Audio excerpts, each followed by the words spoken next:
Pat Miletich. Miletich became the first UFC welterweight champion in 1998, claiming the inaugural title at the first UFC event held in Brazil.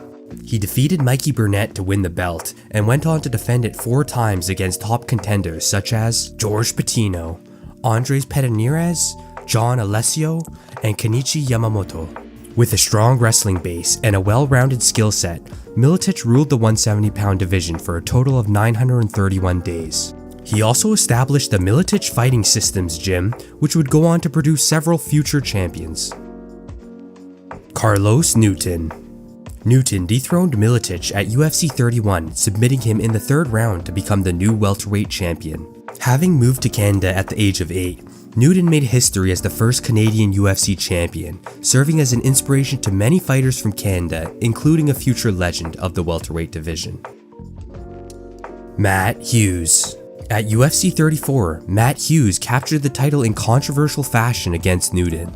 In the 2nd round, while trapped in a triangle choke, Hughes managed to lift Newton and slam him to the canvas. Newton was knocked out on impact, but Hughes also appeared slow to rise, sparking debate about whether he had lost consciousness first. The win stood, and over the next 3 years Hughes cemented his legacy with dominant title defenses over Hayato Sakurai, Carlos Newton, Gil Castillo, Sean Shirk, and Frank Trigg. His elite wrestling and devastating ground and pound made him the division's first true dominant champion. BJ Penn. Former lightweight champion BJ Penn made the jump to welterweight in 2004 and shocked the world by submitting Matt Hughes at UFC 46. However, just 3 months later, Penn was stripped of the title after signing with the organization K1. Despite a prestigious career as a 2-division champion, many fans would remember Penn for his infamous 7-fight losing streak that spanned the last 8 years of his career. Matt Hughes. With Penn stripped, the vacant title was contested at UFC 50 between rising prospect Georges St-Pierre and former champ Matt Hughes. The veteran Hughes showcased his experience, submitting the young Canadian with 1 second left in the 1st round. The victory would start his 2nd title reign, during which he defended the belt against Frank Trigg and BJ Penn. Georges St-Pierre. After his loss to Hughes, GSP went back to the drawing board, racking up 5 straight wins before earning another title shot. At UFC 65, he avenged his earlier defeat with a stunning head kick knockout over Matt Hughes to become champion. With a record of 13 wins and 1 loss, GSP looked every bit the future of the division. Matt Serra. In a shocking upset at UFC 69, Matt Serra, winner of The Ultimate Fighter Season 4, TKO'd GSP to win the title. Granted an immediate title shot as the winner of The Ultimate Fighter, Serra made the most of his opportunity by toppling the heavily favored champion. However, his reign would be short-lived. Georges St-Pierre. Determined to reclaim his place at the top, GSP defeated Josh Koscheck and then submitted Matt Hughes in their trilogy bout to claim the interim title. At UFC 83, he unified the belt by avenging his loss to Serra with a dominant 2nd round TKO.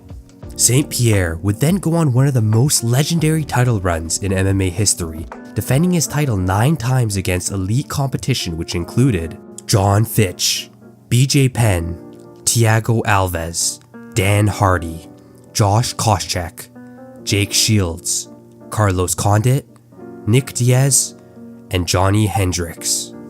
After his fight with Hendricks, GSP would take a break from the sport until UFC 217, where he would move up to middleweight and become a 2-weight division champion with a win over British champ Michael Bisping. Criticized at times for his safe fighting style, primarily by using wrestling to control opponents, George was nevertheless respected for his elite fight IQ, athleticism, and consistency. Many consider him one of the greatest fighters of all time, often debated alongside Jon Jones for GOAT status.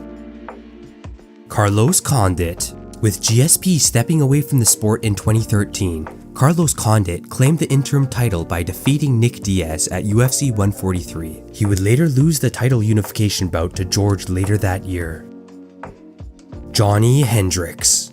Following a razor-close and controversial loss to St-Pierre, Hendricks earned a shot at the vacant title against Robbie Lawler. He won the belt against Lawler in a 5-round main event at UFC 171. Unfortunately, later in his career, Hendricks' reputation would take a hit due to failed drug tests, tarnishing his legacy. Robbie Lawler. After falling short in their first encounter, Lawler would defeat Hendricks at UFC 181 to become champion. He defended the title in epic fashion against Rory MacDonald and defended again against Carlos Condit. His war with MacDonald is widely regarded as one of the greatest fights in MMA history, with both fighters having said to have left a piece of themselves in the octagon that night. Known for his all-action style and technical stand-up, Lawler retired in 2023 with a highlight reel KO of Nico Price, a perfect send-off for a legend of the sport. Tyrone Woodley.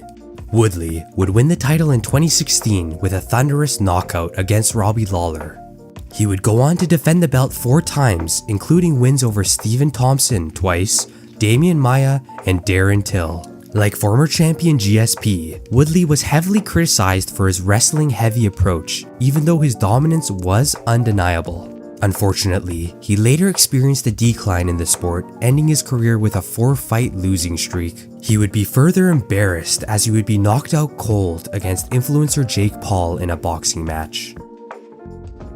Colby Covington.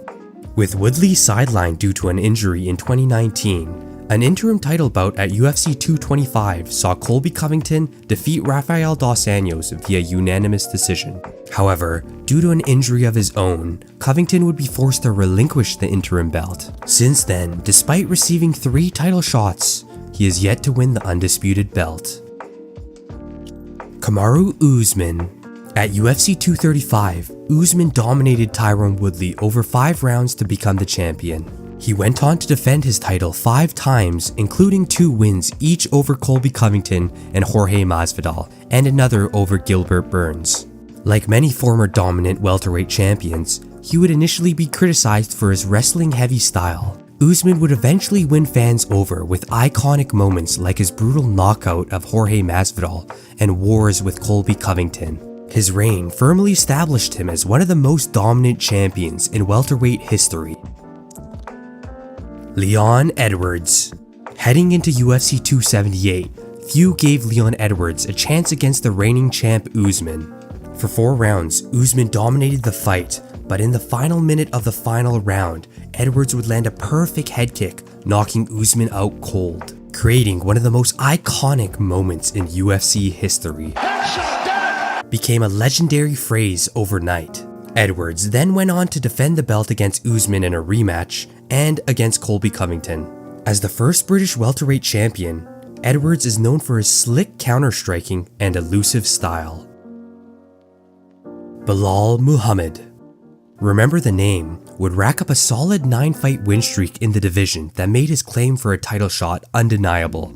Hated for his boring style, Muhammad would silence his doubters at UFC 304 as he shut down Leon Edwards for the full 5 rounds to win the welterweight title. Belal, who is the current welterweight champion, looks to defend his title for the first time against Jack Della Maddalena at UFC 315, hoping to begin his own championship legacy. I hope you guys enjoyed learning about the welterweight division. Thank you for watching, and I'll see you guys in the next one.